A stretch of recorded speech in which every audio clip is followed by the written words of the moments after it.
what ends up generating business is continuing to follow up with people that are interested in your services and staying in front of them. So when it is the right time, they either have recently been contacted by you or you reach out to them. Are you leveraging your personal network to grow your brand? Today's guest, Benjamin Shapiro, gives us some tips. Have you hit a wall when it comes to growing your business?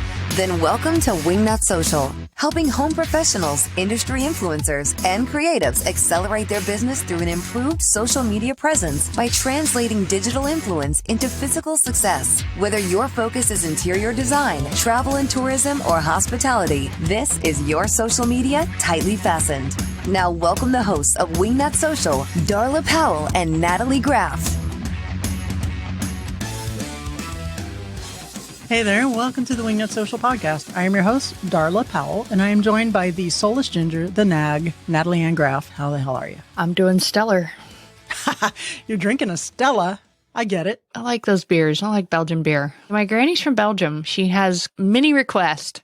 I like their waffles. Oh, their waffles. I like their chocolate. You know what I discovered?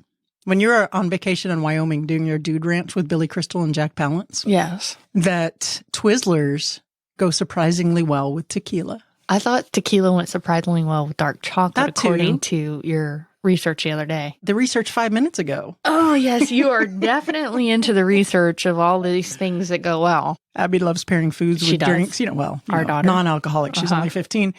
But I found tequila goes really well with like savory sweets. I never like to keep it a mystery, so I told her the other day, she said, here, I'll open that bottle of wine for you. I'm like, oh, good, thanks. And I said, here, would you like a taste? She spit it out in the sink. She's like, oh my gosh, how can you drink this stuff? It's so nasty. Do you know that's just for show, right? It made me feel better that she spit it out, but, exactly. She is 15. Yeah, she is 15. Yeah, so let's hope. I don't know. You might teach her to drink tequila. She loves Twizzlers, so When she's 21, if she wants some tequila, I'm more than happy to hook her up with my Twizzler tequila concoction. Not a minute before that. Okay. Natalie, you know that personal networking for Wingnut Social and Darla Powell and Tears has been very impactful for us. I do know this. At Wingnut Social, of course, we focus on social media marketing and digital marketing for SEO and blogs and everything that you could do under the sun for digital marketing for your high aesthetic brand and business. But the part of that goes hand in hand with that is following through with the leaps and the connections that you've made into the networking. And today's guest, Benjamin Shapiro, has a formula about how to leverage your personal network to build your brand. And our producer, Karina Jones, says he's incredibly smart and we don't have to worry about a thing. He's just going to tell us what it is and we can just sit back and relax. Hey, that sounds like my kind of podcast. It sounds like my kind of podcast too. Let me tell you guys a little bit about today's guest. Benjamin Shapiro is a brand development and marketing strategy consulting with more than 15 years of experience. He left a successful career in business development at eBay to become an entrepreneur. Benjamin specializes in helping companies grow and scale using effective marketing strategies. He is also the producer and host of the top-rated MarTech podcast. It's MarTech podcast. All right, so let's dig into his little networking formula and see what it's done for him in his business. We know it's been very impactful for ours. Wingnuts, help me in welcoming Benjamin Shapiro to the Wingnut Social podcast. Hey there, Benjamin Shapiro. Welcome to the Wingnut Social podcast. How the hell are you? I'm effing great. How are you? I'm effing fantastic also. Natalie, you? I can't complain. Why didn't you stick with the effing theme? I'm Amish. She's Amish. She literally is Amish. I swear to you. Oh. Sorry. You're going to have to tell me the rules for what I can and can't say around someone who's Amish. I don't want to offend anybody's delicate ears. I'm just great. Forget the effing. We have the greatest little bloopers. Like they're cartoon noises. So whenever we cuss, you can hear like little air horns and stuff. So there's not, you can say no wrong. Really. You know, I'm a firefighter by day, so nothing you're going to say is really going to offend me. So. And I'm a retired cop. So you're good. You can only imagine. We've all heard some things. I have the same name as a political podcaster. I hear all sorts of fun things on Twitter. Yeah, I was just going to say, how often do you get confused with the other guy? They generally come in bulk, and a lot of it is when he's trending on Twitter, then I will get some tweets. I will avoid mentioning what my political preferences are, but the tweets are generally from people who are clearly on the alt-right, asking for advice from the other Ben Shapiro about how they can get to the lefties. It's pretty hysterical stuff and sometimes very disturbing. You should give them some like erroneous advice and just kind of lead them off into the... I generally say, I'm sure everybody has different perspectives and just love each other, or something super like not what they expect to hear. Like just hugs and kisses, man. And, maybe they don't realize that I'm the other guy. Do you like to be called Benjamin or Ben? I generally write it Benjamin because from a marketer's perspective, the keyword Ben Shapiro has basically been spoken for. And then my brand is Ben J. Shap. So all of the public facing work that I do is under Ben J. Shap. Is that your rap name also, Ben J. Shap? I don't rap much. Yeah. Not anymore. Country music name, sure. Oh, you and Natalie. Go ahead, Natalie Bond. Natalie, you want to talk country music? You know what? I do like country music. I like country music. I'm from Northern California, so I'm more of like a alternative rock fan than anything else. Oh, there you go. Well, see, I'm Johnny Cash, that kind of thing. George Jones. Merle Haggard. I like all that. Mm-hmm. I lived in Texas for a cup of coffee. And, in high school, I was a big country music fan, and I was kind of an outlier from the rest of the music scene in my high school. And I like rock music too. But then I moved to Texas, and it just felt like it was meant to be. And all of the like Texas country artists, like Randy Rogers and Pat Green, and there's like a Texas country music, which is kind of the old, like the disciples of the renegade country era. So I listen to a lot of that stuff too. Let's talk a little bit about how you got started in this whole marketing consulting style, and then we're going to dive into leveraging your personal network in order to build your brand. Tell us just a little bit about yourself and why you're so amazing in that area, and we'll dig in. Oh, God, amazing is a very nice way to put it. Maybe not exactly the term I would use. I've had some experience and I've learned some things along the way. You always kind of learn from your failures. And so I'll take a slant describing my experience with that lens. I was working my way through a big corporate tech job. I was at eBay here in the suburbs of San Francisco in Silicon Valley. And it was really the beginning of my tech career experience. But all of the cool kids were getting these jobs at startups. And I just was in my young 20s and I wanted to be one of the cool kids that was like building the next big thing, starting the next Facebook. And I just couldn't get one of those jobs to save my life. I didn't have the experience, and maybe it wasn't a good interview. So I just said, F it. And I left eBay and I started my own startup. I couldn't get somebody else to hire me, and I just did it myself. I started a video guitar lesson website called strumschool.com. And I did that for a couple of years. And along the lines, I also met a pretty girl who was interested in getting a promotion from being girlfriend to fiance, but she said I needed a more steady paycheck and I had a ring to pay for. So I went, and my startup kind of failed. I ran the marketing departments for a couple early stage startup. I finally got my cool startup job. And after about 5 years of doing that, I kind of flamed out and said the work-life balance isn't right for me now that I'm in my 30s. And I just kind of took a break and said, I'm going to go take on short-term projects till I figure out what my next job is. And one short-term project turned into another one, And all of a sudden I had a roster of marketing clients where I was helping them with the big fun foundational marketing things as opposed to just operating their Facebook ads and doing the campaign management. The big picture stuff. Yeah. And I ended up doing brand and development and marketing strategy work for about 3 years, and I loved it. Felt like I had more authority and autonomy and respect, and I got to work with some really cool people and see some different things. And that next job, I just never really started the job search. And the consulting business was going well enough that I wanted to expand, and I started a podcast thinking that it would help me get my name out there a little bit more. It's the MarTech podcast. Right.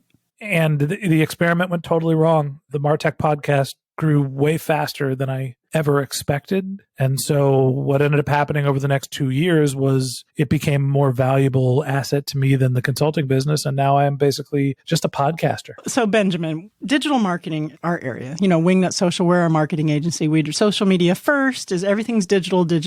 But our personal experience also has been that the personal networking that we do, even when we go to live events, when that resumes, or just the connections that we've made via the digital marketing and leveraging that, using those relationships. And I'm not saying using them in a way that we're just using you to elevate ourselves, but creating those connections and those relationships have been invaluable for helping to grow our brand. So tell us a little bit about how you got started into that niche and the importance of that. Yeah, it is more than just how I started my consulting practice, which was, personal network based. It's also a lot of what I advise B2B clients. is that you very much need to be relationship focused and start with the people you know. A lot of time when people are starting to market a new product or service, they think about, well, I need to go find a bunch of people I don't know to get to my website to then buy a product and then become repeat customers.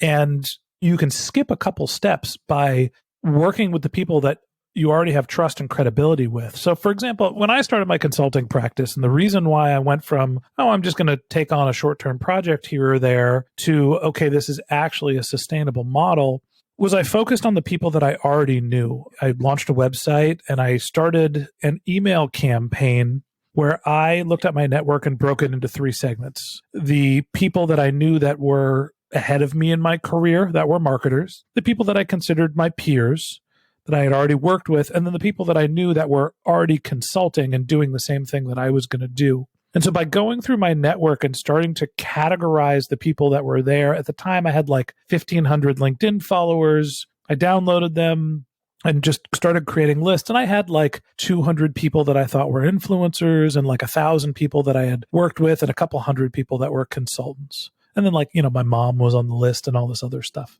The way that you reach out to those groups of people is going to be different. And so I started coming up with a process to have a personalized email, but that was kind of formulaic, that I could send to all of the people who were influencers to just try to start a conversation about what I was working on and how we might be able to work together. And then, I created a different campaign for the people that I had worked with and another campaign for the people that were already consultants. But the moral of the story here is the same way you think about targeting your prospective customers, you need to start thinking about targeting the people within your network as well, and start taking the credibility that you already have developed throughout your career and leveraging that to cut the line, right? I don't have to build credibility with somebody I've worked with for 10 years. They already know me. I have to update them on what I'm doing and have a conversation with them about how we can work together, but they already know that I'm at least a credible marketer, or hopefully a credible marketer. So, that's a big sort of first milestone when you're thinking about launching a new brand or new product or just trying something new. Start with the people you already have relationships with. That way you don't have to sell as much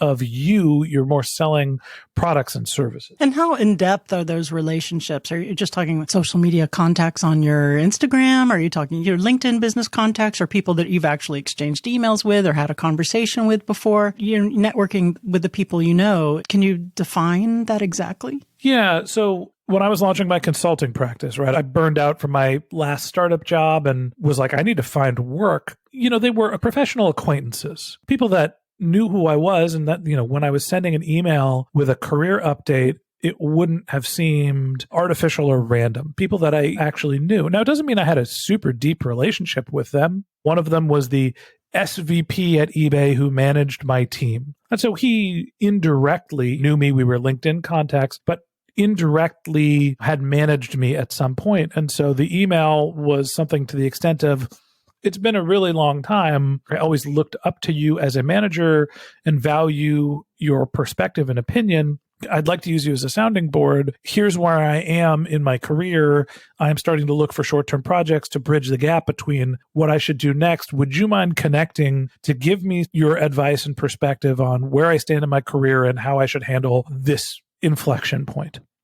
Now, this isn't somebody that I had beers with on a regular basis. This is my boss's boss's boss. He knew of you. So it wasn't like, oh, who's this strange guy who I've never heard of before sending me this email? So it's a little bit of a warm connection. That's brilliant. And what type of ROI have you had personally experienced from reaching out within that network of people that you did know or were acquainted with? Yeah, ROI is a little hard to figure out when you're emailing because there's no real expense. It's infinite return whenever you make $1, and that's just more of a math problem. I think that the conversion rate is what I think about, where if I put 1,500 people into a social media campaign, even if they were my closest friends, great, I'm getting a 3% click-through rate and 10% form fill. So now you're looking at 1/3%, something like that, if I'm doing the math right, to actually fill out a form and have a conversation, as opposed to when I directly emailed somebody, it was like an 85% open rate and a 25% meeting scheduled rate. So the conversion rates for having email conversations with people you already know is astronomically higher than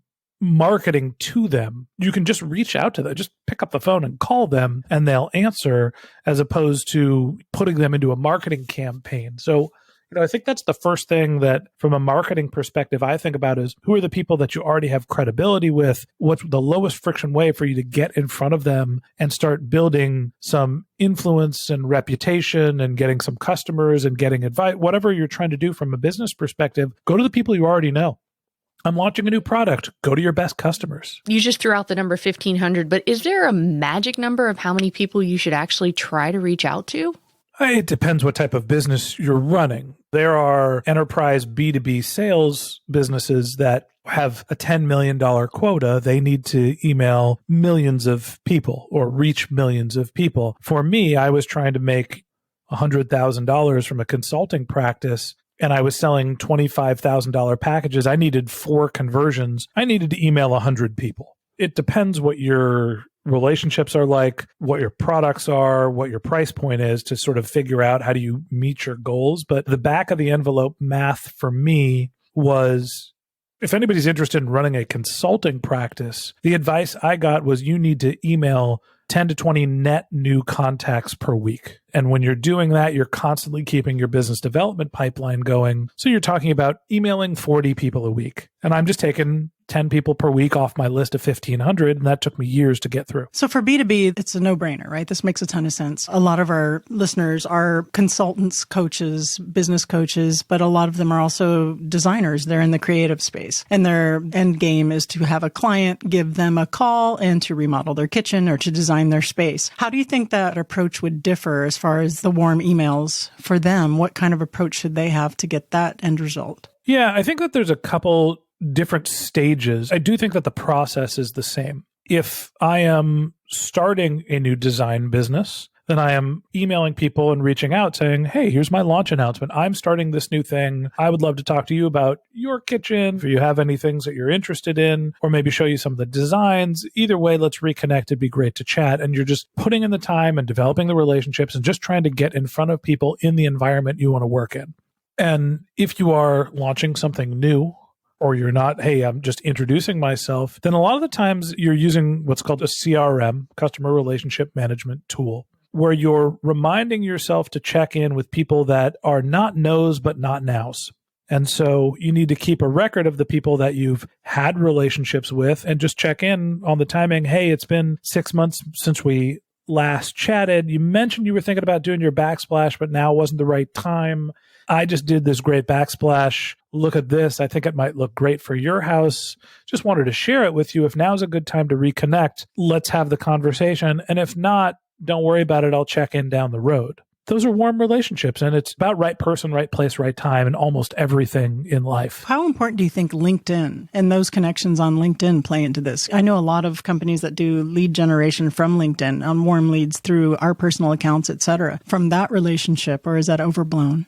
I don't think the channel necessarily matters, like whether you're sending an email or a LinkedIn direct message. When you're directly reaching out to someone, I think email feels a little bit more personal than a LinkedIn message. What I do think matters is if you are creating a post or a direct message.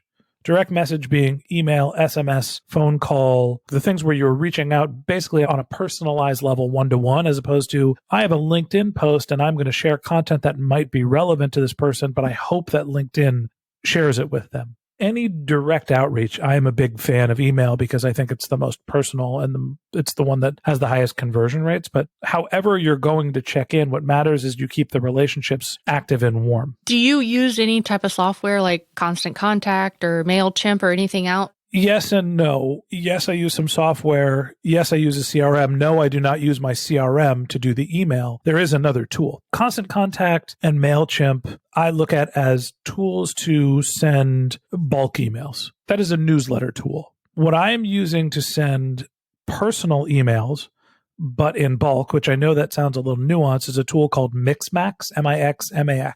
And so what Mixmax does, and there are other plugins for Gmail or whatever email service you're using, it allows me to create an email template. So basically I can type in the person's email address in Gmail, go to Mixmax, plug in the template, and it fills out this whole email that I've pre-written, but it has the parts where I want to put in a variable. Hey, person's first name being a variable. It's been time period, 6 months since we last chatted. I wanted to check to see how you're feeling about enter in project that we discussed, your kitchen backsplash. So instead of writing this whole email, what I'm doing is writing Darla, 6 months, kitchen backsplash. Let's meet next Tuesday. And I can send the email without having to rewrite the thing. You can also upload a spreadsheet with all of the people you want to reach, and Mixmax will send out what's called a mail merge and email everyone with their variables in this template. So I'll get the one email to Darla, and then I'll get a different email to Bob and a separate email to Mike, but it's sending one email to each person. So it's not like a newsletter where everybody gets the same thing. It's a personalized email. So there are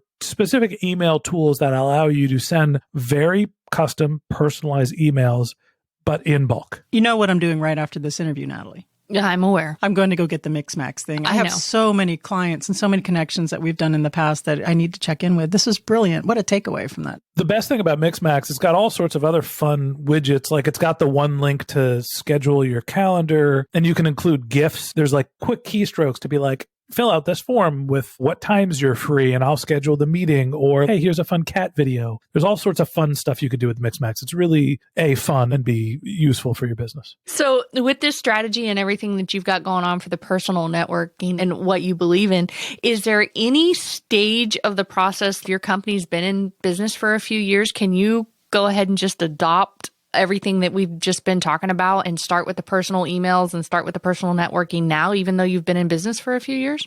Yeah, that's a really good question. It goes back to the idea where I said, hey, if you're launching a new business, send the launch email. You can constantly be launching things. Launch is not a one-time thing. It's a good excuse to reach out to people, right? And a lot of what you're doing when you're trying to keep relationships warm is you're finding reasons to touch base with people.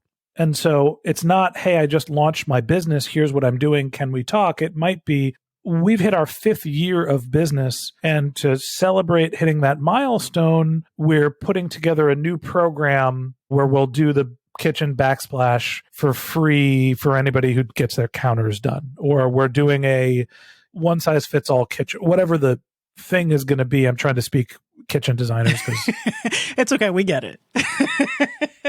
You get the idea that you can be launching a new program, or we're expanding our business, or I want to introduce you to someone. There's other reasons to reach out that don't just have to be, I'm new here, please help me. Let's talk a little bit about the GDPR implications here. These are all one-offs, right? This is not like they're on a list or anything like that. So that's not a worry at all, right? Well, first off, GDPR covers Europe. Yeah, so I'm just to, people are still like very careful about that. Yeah. You're asking about privacy in general. Yes. A couple things to think about. There's CCPA, which is the California protection. There's the canned spam rules, GDPR in Europe. It's still a little bit of the wild, wild west in terms of what all of those things mean. From a corporate perspective in Europe, GDPR has defined things a little bit better. It is perfectly acceptable and legal to email one person at a time to ask them to buy something from you. If it is salesy, it is not spam. If you are taking the same email, you're uploading a list to a large group of people and you're sending it and it is not personalized, you can get in trouble. But you can reach out. There's some shades of gray here with tools like Mixmax where I can upload a list, 200, 2,000, 2 million, however big the list is, into a tool called Mixmax, put in different variables and send a different email to each person. But it's kind of the same template. Now, look, there are enterprise companies, Salesforces of the world, and I don't mean to specifically call out Salesforce, but big companies have large sales teams that are sending out thousands of emails per day, and that's legal. You can contact people to ask for business. What you can't do is subscribe someone to a newsletter and send a bulk email to them. That's really where you get into trouble. But if you already have a relationship with somebody, just in the same way that like if you emailed me to be on the podcast, that's not breaking the law. And if you email 10 people with the same template to ask them to be on your podcast, it's not breaking the law. If you're going to email 1 million people, you're probably going to get in some trouble. I was just curious for the security issue and privacy. And I know that that's something that ever since GDPR kicked in, we've been like, okay, when is it going to hit here? When is it going to hit here? And Google has adopted some of those privacy policies, although I'm not an email expert. I couldn't tell you what they are, but I know that sometimes you get flagged for spam if someone says, oh, I didn't sign up to get this email. So I was just curious to say if you'd had any issues with that or anything. A couple different things you could do. First off, you can always put an unsubscribe link in a personal email through a tool like Mixmax. So if I'm going to send somebody an email, even if they're not on a list, they can click a, hey, I'd prefer that you don't contact me anymore link. And if they click that, then it puts them in your blacklist and you just know not to email them anymore. You don't have to email everybody the same thing. You can send a personal email, and I feel like I've already sort of said this, but as long as you're doing the direct outreach yourself, and mostly for networking, relationship-driven businesses, you're not trying to get 1,000 clients. You're trying to get 5 that are going to pay you a lot of money per relationship. You're talking about emailing 100 people. If somebody says, hey, I didn't ask to be emailed or unsubscribed, 2 ways to handle it. 1, I'm sorry, I just thought that you might be interested in services. I won't contact you anymore. Or you just obey their wishes and don't contact them anymore. I like that. I think I would just obey the wishes and don't contact them. I do get a little irritated when I'm like, please unsubscribe me from this list when it's actually a newsletter. And then they write back and say, you've been unsubscribed. And it's like, no, I didn't want more email, but I understand the confirmation. Thank you so much for that. I just kind of wanted to wrap my head around that a little bit to see, because I know that even on LinkedIn, when I get all the DMs or if I do get emails from them, I do get a little irritated. But it is, to your point, from people I have no relationship with at all. That's the thing. And that's the difference. That's the magic bullet. With a newsletter, when you send out a message from your company, Benjamin Shap LLC wants to inform you of the podcast that they have published this month. You're going to get like a 30% open rate. When Benjamin Shapiro reaches out on a one-to-one basis to someone he already knows, it's like a 60 to 80% open rate. I totally get that. Totally understand it. The idea is if you're sending a personal email, meaning from a person to someone that you have an existing relationship, no one's going to unsubscribe from that. They might ignore you, but they're just going to leave it alone. Your newsletter is a different story. Benjamin, is there anything that I left out or anything I didn't ask you that you think would be beneficial for the listeners with regards to this topic before we get into the What Up Wingnut round? Yeah, I'll go back to the general thesis and what I think led me to being successful starting my consulting business, which is a network-driven business. It's a relationship-driven business. Reach out to the people you already know, step 1.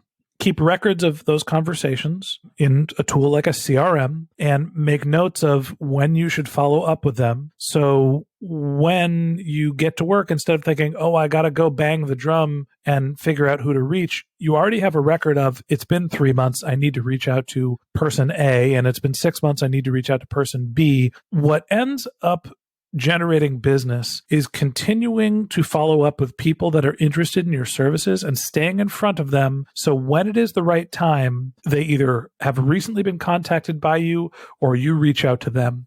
So stay in contact with the people that are in market, but it's the wrong time, using emails and your CRM. And that'll help you just continually beating the drum. Spend 25% of your time in good days doing business development. And when you're trying to grow the business, spend up to 50% of your time reaching out, having conversations, doing your pitches, and you'll see business growth.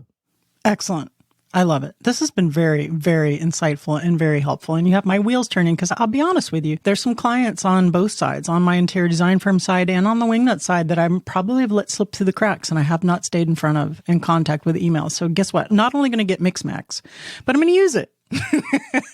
Benjamin Shapiro, now I have to ask you, are you ready for the What Up Wingnut round? I'm as ready as I'm going to be. Now it's time for What Up Wingnut. Benjamin Shapiro, if you were a tree, what kind of tree would you be and why? I would be a Pyrus Kawakami, a non-fruiting, white-flowering pear tree. That is definitely a first. That's a very nice choice. Yeah, I love it. We just built a house, and that's the tree that we planted in our front yard. What would the hashtag on your tombstone be? I think my real answer is I don't want a hashtag on my tombstone, but hashtag I'm down here. If you could have only one superpower, what would it be and why? To make the world a happier place? Oh, that's so wishy-washy. I don't know. Let's do X-ray vision. That seems like fun. Last but not least, please recommend a book that has had a profound effect on you, either personally or professionally. I loved the book Born to Run, which is about an Indian tribe in Mexico who are the best long-distance runners in the world. And it talked about sort of the evolution of humans and how we were actually born to run because that's how we hunted big game initially. So on a personal level, I thought that was fascinating and got me real motivated to go out and exercise. And there's a great business book called Built to Sell, which is about productizing and standardizing your business. So you're not just a company that's a service business doing anything for money, but you actually have processes that you can follow that you can scale. So Built to Sell, I think it's by John Warlow, and Born to Run, I'm not sure who it's by. We'll have it in the show notes. We'll figure that out. Are you a runner then? Do you like to run now? I'm like the world's heaviest half marathon runner. Benjamin, thank you so much for joining us today. Please tell the Wingnuts where they can go to find out more about your MarTech podcast and your consulting. Yeah, it's been a blast. MarTechPod.com is the MarTech podcast website. It's a daily show about marketing through technology. And it's not just a super geeky thing. It's really, every type of marketing channel that you could think of to try to grow your business. And my consulting site is benjshap.com. It's also kind of my personal website. So if you're interested, all my social stuff is benjshap and MarTech Pod. Or you just type in MarTech and into the app stores, and our podcast should show up first, hopefully. Awesome. Benjamin, thank you so much for joining us and not being the other Benjamin. I'll keep it up. I'll do my best. Thank you. Have an amazing day. Thanks. Bye-bye. Natalie. I don't even want to know. I have so much to do. Well, let's see. You have 2 new books to download on Audible. You have another software to go get, Mixmax. Mixmax. Uh-huh. I have so many emails to send. You do? I just haven't had the time. Well, maybe I got a good idea. Why don't you schedule yourself for some time off and do those? Is that time off? That's not time off. At least block your day. Maybe you should, what do they call that? Time blocking? We've been doing a lot of inbound marketing at Wingnut because we do get a lot of inbound inquiries through the podcast. We get a lot of inbound inquiries through the website and through the networking and referrals and such, but we haven't done much outbound marketing. Better get on that. I think that that's our next step. I think we have the infrastructure in place to handle the influx of a successful outbound marketing campaign. Absolutely. And with a warm lead on both sides. I really like the idea of that whole personal networking. I mean, you have... I know. Okay. I'm not even... You know what? I'm just going to say you have the connection with, I don't even want to go how many people, but... 1 zillion. Okay. I'm just saying you have a lot of work to do. I do have a lot of work to do. And I like the idea that it can be streamlined through the app that he recommended, Mixmatch. And we do have CRM. We use ActiveCampaign thanks to the suggestion of the lovely and super talented Nicole Heimer of Curio Electro. Oh my gosh. By the time this comes out, our new website may have launched. When we have our meetings on Fridays now, because it's so close to launch, as we record this, that is, I tell her it's like Christmas. I am such a geek. I get so geeked out by this stuff. You know how you get geeked out to go on the boat and go fishing? Right. I get geeked out to have a meeting with Nicole Heimer to discuss our website and to see it. I've been in on those meetings, and the first 5 minutes is just pure hilarity. Because we're funny. You guys are we're being friends. nerds and being friends. And then the last of it, I'm like, oh my gosh, holy But cow. how amazing does it look? It looks like we know what we're doing. It almost does, right? Anyway, they do set up some of our email marketing campaign through the CRM, like for the newsletters and such, which Benjamin was very clear is different than what we're talking about here. It's more personalized, individualized. So I tell you what, let's do this. I have a really great idea. Oh boy. Why don't you go get this new Mixmax? And then why don't we have a little mini-sode on it and tell our listeners all about it? Oh, yeah, that's a good idea. Although we just kind of did a whole episode on it. I know, but we could dive in a little deeper, possibly. We could do a deeper dive. Let me put that in my back burner. Just put that in your burner. Let me put that in my rump roast. That's what's for dinner, right? I just turned the oven up so I could sear it. Awesome. Are we going in the pool now? Yes, it's time. Let's do it. All right, cool. Well, I think that's it today, Natalie. Got anything? Wait. Oh, do I have anything else? Darla, are you already in the pool? I think you're underwater. I kind of am. Okay. So if you guys like what you hear, leave us a review on anything that you're listening to this on, because, we're everywhere according to what Darla says. We're everywhere. We're ubiquitous. If you have any questions or need anything, give us an email, info@wingnutsocial.com. You can follow us on all social media channels at Wingnut Social. And we're here. Darla, do you have anything else? Yeah, give us a call, 1-877-WINGNUT, if you need help with social media marketing for your interior design firm or any high aesthetic brand. And that's it for today, Nat. So long. See ya. You've reached the end of this episode of Wingnut Social, but that's only the first step into accelerating your business the Wingnut way. Head over to wingnutsocial.com or call us at 1-877-WINGNUT to see how we can help you take your business from social mediocre to social media master. We'll see you on the next episode of Wingnut Social, your social media tightly fastened.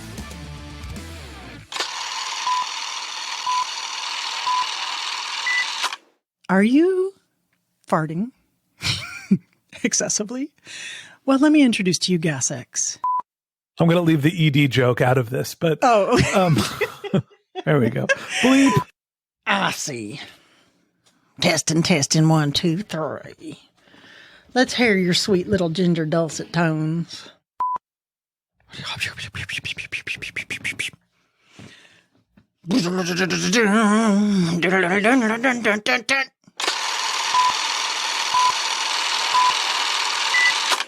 Good boy, Mango.